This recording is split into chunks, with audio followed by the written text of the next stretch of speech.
جس کام کی جواب دہی تمہارے لیے دشوار ہو اور تم اس پر قادر نہ ہو تو اس کی ذمہ داری اپنے سر نہ لو۔ جس پر نصیحت اثر نہ کرے وہ جان لے کہ میرا دل ایمان سے خالی ہے۔ رزق کے پیچھے اپنا ایمان خراب مت کرو، کیونکہ رزق انسان کو ایسے تلاش کرتا ہے جیسے مرنے والے کو موت۔ تم کسی کے ساتھ بھلائی کرو، تمہیں اس کا بدلہ برائی کی صورت میں ملے تو سمجھ لو کہ تمہاری نیکی قبول ہو گئی۔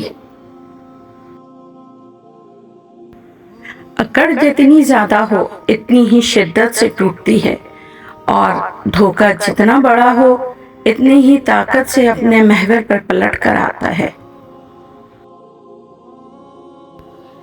کبھی نہ گرنا کمال نہیں ہے، مگر گر کے سنبھل جانا کمال ہے۔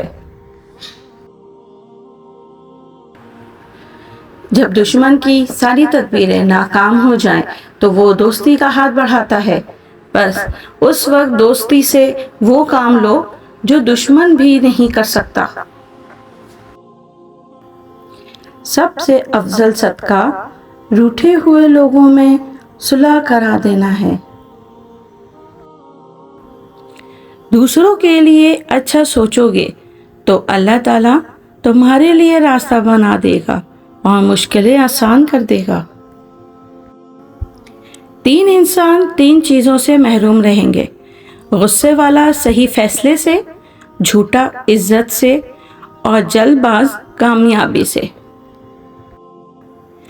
اپنے اخلاق کو پھول جیسا بنا لو، اور کچھ نہیں تو پاس بیٹھنے والا خوشبو تو حاصل کرے۔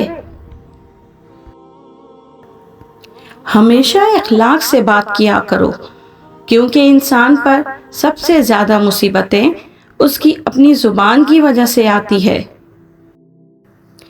توبہ کرنے میں تاخیر مت کرو، کیونکہ موت اچانک آئے گی۔ ہماری نیت کی پیمائش اس وقت ہوتی ہے جب ہم کسی ایسے شخص کے ساتھ بھلائی کریں جو ہم کو کچھ بھی نہیں دے سکتا۔